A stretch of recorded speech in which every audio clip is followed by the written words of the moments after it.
आपके सामने पेश हैं इस वक्त की टॉप हेडलाइंस। पूरी दुनिया ने हाल ही में दीपावली का त्योहार बड़ी ही धूमधाम से मनाया। दुनिया भर में मौजूद हिंदुओं ने दीपों का त्योहार सेलिब्रेट किया था, जिसकी झलक उन्होंने सोशल मीडिया पर भी शेयर की। पाकिस्तान में भी मौजूद हिंदू परिवारों ने अपने धर्म के इस त्योहार को बहुत अच्छे से मनाया, जिसमें एक मशहूर एक्ट्रेस है वहां की सोनिया हुसैन, वो भी शामिल हुई। पाकिस्तानी एक्ट्रेस सोनिया हुसैन ने अपने सोशल मीडिया हैंडल पर एक वीडियो शेयर किया है, जिसमें वो दिवाली का त्योहार मनाती दिख रही हैं। उन्हें इस तरह हिंदुओं का त्योहार मनाते देखकर लोगों ने ट्रोल करना शुरू कर दिया है। सोनिया हुसैन दिवाली सेलिब्रेशन के लिए साड़ी पहनकर तैयार हुई थी। उन्होंने बिंदी भी लगाई थी। उन्होंने न केवल अपने करीबी दोस्तों के संग दीपावली मनाई, बल्कि उन्होंने माथे पर तिलक भी लगवाया, फुलझड़ी जलाई और मिठाई भी बांटी। यही कारण है कि अब उनके मुल्क के लोगों ने उन्हें घेरना शुरू कर दिया है। इस वीडियो को शेयर करते हुए सोनिया ने कैप्शन में लिखा था कि पाकिस्तान संस्कृतियों और मान्यताओं का एक सुंदर मिश्रण है और हमें अपने अल्पसंख्यकों को इस देश के महत्वपूर्ण हिस्से के रूप में मनाना चाहिए। जैसे कि मोहम्मद अली जिन्ना ने कहा था, आप आज़ाद हैं, आप अपने मंदिरों में जाने के लिए आज़ाद हैं, आप किसी भी धर्म, जाति या पंथ से जुड़े हो सकते हैं, जिसका राज्य के व्यवसाय से कोई लेना देना नहीं है। उन्होंने आगे लिखा, यह हमें याद दिलाता है कि हर समुदाय हमारे समाज को समृद्ध बनाता है। आइए अपने सभी नागरिकों के अधिकारों और आज़ादी का सम्मान करें और ये सुनिश्चित करें कि पाकिस्तान में हर कोई घर जैसा ही महसूस करे।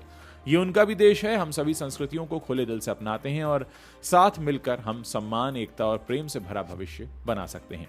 अब सोनिया का दीपावली मनाना कुछ लोगों को इतना खल रहा है कि उनके कुछ ही घंटों में इंस्टाग्राम पर काफ़ी फॉलोअर्स भी कम हो गए। किसी ने उन्हें बकवास बताया, किसी ने सवाल किया कि वो मुस्लिम होकर दूसरे धर्म का त्यौहार कैसे मना सकती हैं। एक ने लिखा, आपको शर्म आनी चाहिए। हालांकि बहुत से ऐसे भी हैं जो धर्म का सम्मान करने के लिए सोनिया की तारीफ भी कर रहे हैं। बिग बॉस OTT 3 फेम सना सुल्तान खान ने हाल ही में मदीना में अपने पति मोहम्मद वाजिद से शादी कर ली है। उन्होंने इंस्टाग्राम पर अपने निकाह की कुछ तस्वीरें शेयर की, जिसे देखकर सब हैरान रह गए। सना ने पति का चेहरा दिखाए बिना शादी की कई खूबसूरत तस्वीरें फैंस के साथ शेयर की और एक लंबा सा कैप्शन भी लिखा। सना ने गुपचुप तरीके से शादी की और हाल ही में मदीना में मोहम्मद वाजिद के साथ वो दिखाई दी, जो अब उनके पति बन गए हैं, शौहर बन गए हैं। ये खबर उनके फैंस के लिए एक बहुत बड़ा सरप्राइज है, क्योंकि उन्होंने इस खास पल की तस्वीरें सीधे डायरेक्टली सोशल मीडिया पर शेयर कर दी हैं। सना ने फैंस को इस बात की पहले से भनक तक नहीं लगने दी और सीधे जाकर शादी कर ली। सना ने इस पोस्ट में लिखा, अल्हम्दुलिल्लाह, मुझे आप सभी को ये बताते हुए बेहद खुशी हो रही है कि मुझे सबसे पवित्र जगह मदीना में शादी करने का सौभाग्य मिला है। मोहम्मद वाजिद को अपना जीवन साथी स्वीकार करते हुए उन्होंने कहा, वाजिद जी मेरे विटामिन W, हमारी यात्रा का आधार, प्यार, धैर्य और विश्वास है।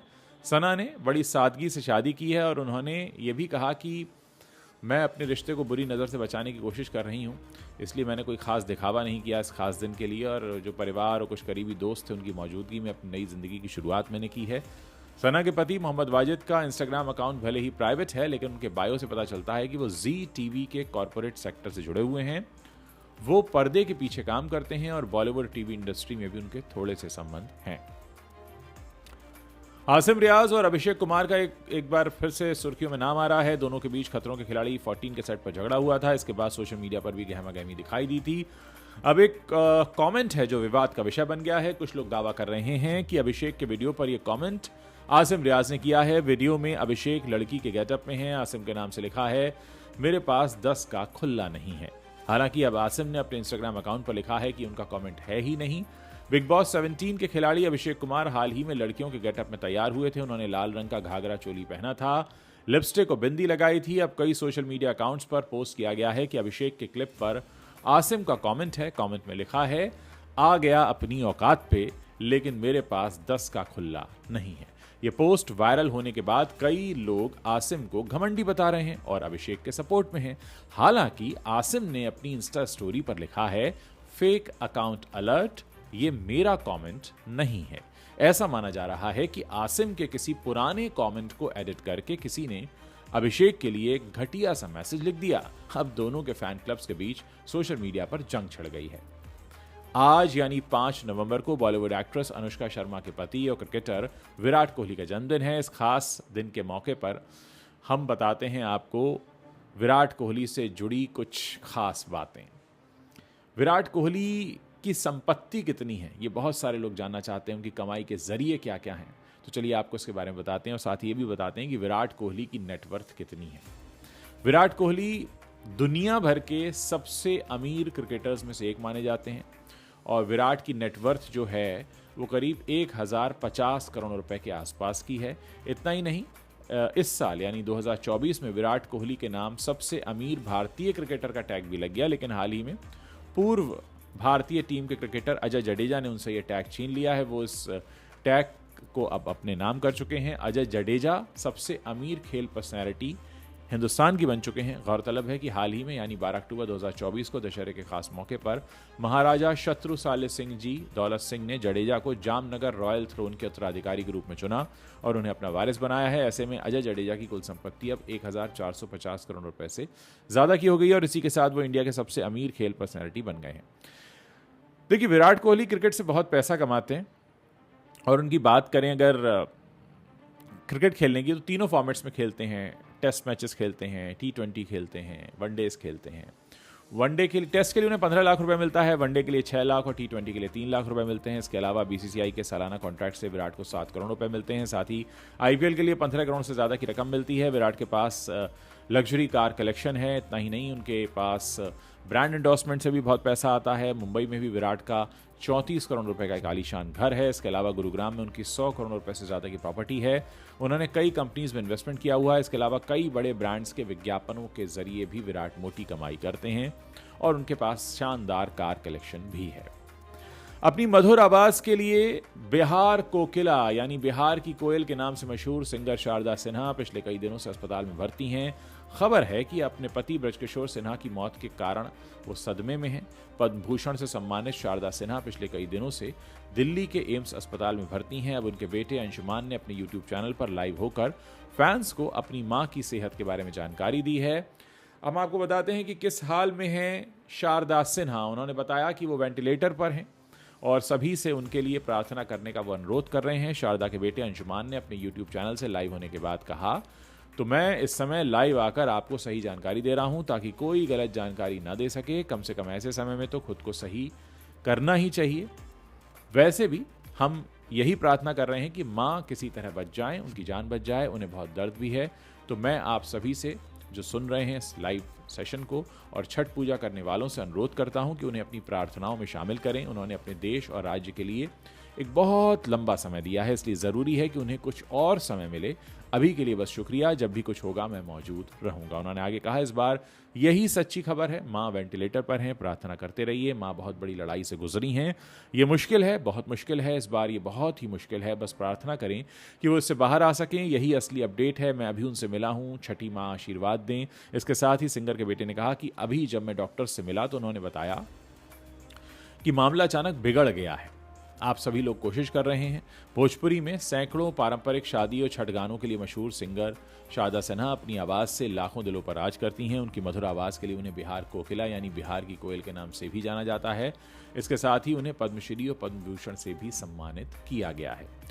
बिग बॉस 18 में अब असली तांडव मचने वाला है। अपकमिंग एपिसोड में कॉन्टेस्टेंट रजत दलाल आसमान सिर पर उठाने के मूड में हैं। पिछले हफ्ते विवियन डिसेना को बिग बॉस हाउस का टाइम गॉड बनाया गया था। मंगलवार के एपिसोड के लिए जो प्रोमो सामने आया है उसके अनुसार विवियन को यह पावर दिया गया है कि वो किसी भी 8 कॉन्टेस्टेंट को एलिमिनेशन के लिए नॉमिनेट कर सकते हैं। इसी प्रोमो में दिखाया गया है कि रजत दलाल और शो में विवियन के दोस्त अविनाश मिश्रा के बीच भयंकर जंग छिड़ गई है। बात इतनी ज्यादा बढ़ गई कि बाकी घर वालों को लड़ाई में कूदना पड़ा और प्रोमो में ये भी दिखाया गया है कि एक महिला कॉन्टेस्टेंट बीच बचाव करते वक्त घायल हो गई। बिग बॉस 18 में रजत दलाल और अविनाश के बीच फाइट है। बिग बॉस 18 में फिलहाल घरवाले 2 हिस्सों में बटे हैं। एक ग्रुप में विवियन, अविनाश, ईशा और एलिस हैं और दूसरे ग्रुप में बाकी के लोग हैं। 2 wild card entries Digvijay Rathee और कशिश भी इस वक्त रजत दलाल को सपोर्ट कर रहे हैं। बिग बॉस के अपकमिंग एपिसोड के लिए जो प्रोमो सामने आया है उनमें आप देख सकते हैं कि रजत दलाल और टाइम गॉड विवियन डिसेना के बीच बहस चल रही है। इसी बीच अविनाश की एंट्री होती है और वो रजत पर तंज कसते हुए दिख रहे हैं। उन्होंने इतना कुछ कह दिया कि रजत दलाल अपना आपा खो बैठे और रजत पर हाथ उठाने के लिए तैयार हो गए। वीडियो में आप देख सकते हैं कि दोनों के बीच गर्मा गर्मी चरम पर है। दोनों के इस झगड़े को रोकने की कोशिश की जा रही है। एक महिला कॉन्टेस्टेंट घायल हो जाती है। अब सवाल यह है कि जो टाइम गॉड हैं विवियन डिसेना, उन्होंने किसे किया है नॉमिनेट। बिग बॉस के लाडले कहे जाने वाले विवियन को एक टास्क के जरिए इस हफ्ते, आप जानती हैं कि टाइम गॉड बनाया गया था सोमवार के दिन जियो सिनेमा पर जो क्लिप सामने आई उसमें दिख रहा है कि विवियन जो है वो 8 कॉन्टेस्टेंट को नॉमिनेट कर रहे हैं, उनको पावर मिल गया है। अब देखना है कि ये सब जो हो रहा है उसका आने वाले एपिसोड में क्या असर पड़ता है, इस पर नजर बनी रहेगी। उधर अनुपमा टीवी सीरियल से असली पहचान पाने वाली रूपाली गांगुली इन दिनों अपनी पर्सनल लाइफ को लेकर चर्चा में हैं। 11 साल बाद रूपाली गांगुली के पति के बारे में चौंकाने वाला खुलासा हुआ है, जिसमें पता चला है कि रूपाली गांगुली के पति की पहले भी शादी हो चुकी है। रूपाली गांगुली की सौतेली बेटी ने अनुपमा एक्ट्रेस रूपाली पर गंभीर आरोप लगाए हैं। उनकी सौतेली बेटी ईशा वर्मा ने ये कहा कि रूपाली गांगुली जो हैं उन्होंने हमारे पिता के साथ एक्स्ट्रा मैरिटल अफेयर रखा, उनकी शादी वाली लाइफ खराब कर दी। असल में अश्विन वर्मा जो है उनकी पहली शादी हुई थी। आपको बता दें कि रूपाली गांगुली की शादी अश्विनी वर्मा के साथ 2013 में हुई थी। अश्विनी वर्मा और रूपाली गांगुली का एक बेटा है। वहीं रूपाली से शादी करने से पहले अश्विन वर्मा की शादी सपना वर्मा से हुई थी। सपना वर्मा और अश्विन वर्मा की 2 बेटियां हैं। यही एक सौतेली बेटी है ईशा, जिसने रूपाली गांगुली पर आरोप लगाया और कहा है कि मेरे पिता और उनकी पत्नी इन दावों से इनकार कर सकते हैं। मैं पापा से बहुत प्यार करती हूं, उनका सम्मान करती हूं, उनसे अलग होना मेरे लिए दर्दनाक जरूर है। ईशा ने रूपाली पर आरोप लगाया था कि उन्होंने मेरे पिता से एक्स्ट्रा मैरिटल अफेयर चलाया और यह तक कहा कि उन्होंने उनका घर बर्बाद कर दिया। टीवी के सबसे बड़े रियलिटी शो बिग बॉस के सीजन में कुछ खिलाड़ियों का नाम इस समय काफी चर्चा में है। सफर जैसे जैसे आगे बढ़ रहा है वैसे वैसे कमजोर कॉन्टेस्टेंट बाहर हो रहे हैं और बाकियों के साथ ये सफर आगे बढ़ रहा है। बिग बॉस के इस सीजन के खिलाड़ियों में शहजादा धामी से दर्शकों को काफी उम्मीदें थीं। टीवी सीरियल ये रिश्ता क्या कहलाता है का हिस्सा रहे ये एक्टर बिग बॉस में कोई खास कमाल नहीं दिखा सके। प्रीमियर एपिसोड में उन्होंने ये रिश्ता क्या कहलाता है कि मेकर्स के साथ हुए अपने झगड़े वाली बात से सुर्खियां जरूर बटोरी थी, लेकिन इसके बाद वो पब्लिक से कुछ खास कनेक्ट नहीं कर पाए। दर्शकों का धीरे धीरे शहजादा धामी से अटैचमेंट खत्म होने लगा और वोटों की कमी के चलते उन्हें बाहर कर दिया गया। बिग बॉस 18 को लेकर सोशल मीडिया पर जो सबसे बड़ा सवाल है वो ये है कि क्या बिग बॉस के मेकर्स इस सीजन में विवियन डिसेना को फेवर कर रहे हैं? क्या विवियन डिसेना इस सीजन के तय विजेता हैं? सोशल मीडिया पर सीजन की शुरुआत से ही फैंस दावा कर रहे हैं कि ये सीजन देखने का कोई मतलब नहीं है, क्योंकि साफ दिख रहा है कि विवियन डिसेना ही ये शो जीतने वाले हैं। तो क्या वाकई मेकर्स विवियन के लिए बायस्ड हैं?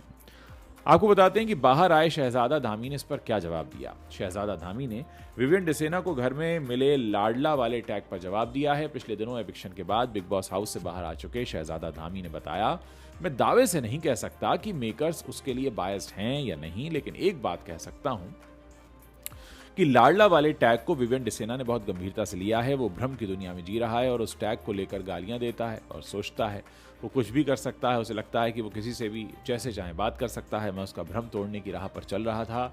शहजादा धामी ने शिल्पा शिरोडकर की तारीफ की, लेकिन उन्हें डिप्लोमेटिक भी कहा। शहजादा ने बताया कि मैंने उन्हें नॉमिनेट किया क्योंकि वो करण और विवियन के बीच फंस कर रह गई हैं और भूल गई हैं कि वो यहाँ गेम खेलने आई हैं। उन्हें अपने खेल पर फोकस करने की ज़रूरत है। वो बहुत स्ट्रांग है और मैंने उन्हें ये बात समझाने की कोशिश की थी। वो बहुत अच्छी महिला हैं और मैं उनकी बहुत इज्जत करता हूँ। रजत दलाल को दी गई धमकियों के सवाल पर शहजादा ने कहा कि वो झगड़ा उसी ने शुरू किया था। शहजादा ने भी कहा कि उन्होंने बस उनकी बातों का जवाब दिया था ताकि वो उन्हें खामोश कर सकें। 4 नवंबर से KBC 16 जूनियर शुरू हो गया है। इसमें 9 साल से लेकर 12 साल तक के बच्चे शामिल हैं। पहले फास्टेस्ट फिंगर में पूछे गए प्रश्न का सबसे कम समय में जवाब देकर हॉट सीट पर बैठने वाले अर्जुन अग्रवाल इस सीजन के सबसे पहले हॉट सीट पर बैठने वाले जूनियर कॉन्टेस्टेंट बन गए हैं। उन्होंने बहुत ही उम्दा खेल खेला और अपने ज्ञान का परिचय देकर न सिर्फ अपने माता पिता को गर्व महसूस कराया बल्कि ऑडियंस के साथ देशवासियों का भी दिल जीत लिया। लेकिन एक सवाल पर उनकी गाड़ी अटक गई और वो 13वें प्रश्न का जवाब नहीं दे पाए। ये सवाल जुड़ा हुआ था एक बिस्किट से कि उस बिस्किट ब्रांड का नाम किस पर्सनैलिटी के नाम पर रखा गया है। तो ये थी इस वक्त की टॉप हेडलाइंस।